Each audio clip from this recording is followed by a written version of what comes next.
পানি ঢেলে কিভাবে অরিজিনাল কোয়ালিটির ব্যাকশেল চেনা যায় আজকের ভিডিওতে সেটাই দেখাবো। এই যে দেখতে পাচ্ছেন আমাদের হাতে একটি মোবাইল, সেটা হচ্ছে আইফোন 15 প্রো ম্যাক্স। এটার ব্যাকশেলটি ভাঙা, তো আমরা এই ব্যাকশেলটি পরিবর্তন করব। আর কোন কোয়ালিটির ব্যাকশেল অরিজিনাল আর কোন কোয়ালিটির ব্যাকশেল কপি সেটাই আজকে এই ভিডিওতে আপনাদেরকে দেখাবো। তো প্রথমে সেটার স্ক্রুগুলো খুলে সেটাকে আমরা স্ট্যান্ডে বসিয়ে ব্যাকশেলটা খোলার চেষ্টা করতেছি, কিন্তু ব্যাকশেল ভাঙা থাকার কারণে এটা বাতাস লিক করতেছে, যার কারণে আমাদেরকে স্ট্যান্ড থেকে তুলে এটাকে ম্যানুয়ালি খুলতে হচ্ছে।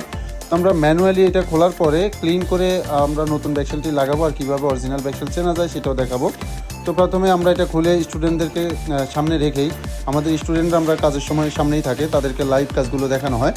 তো তাদের সামনে আমরা এটার কাজটি করতেছি। ব্যাকশেলটি খুলে এখন ক্যামেরাটাকে প্রোটেকশন দিয়ে তারপরে সাইডে গ্লুগুলো ক্লিন করে নতুন ব্যাকশেলটি লাগানোর পরে আমরা এটাকে টেস্ট করব। তো দেখতে পাচ্ছেন আমরা সাইডের গ্লু ক্লিন করার পরে এই যে ব্যাকশেলটি লাগিয়ে দিচ্ছি। ব্যাকশেলটি লাগানোর পরে এখন আমরা এটাকে ওয়াটার টেস্ট করব।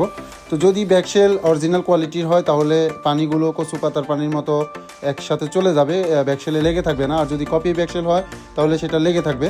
তো আমরা এই যে পানি দিয়ে টেস্ট করতেছি, দেখতেই পাচ্ছেন আমাদের পানিটা ব্যাকশেলের সাথে একটুও লেগে নেই।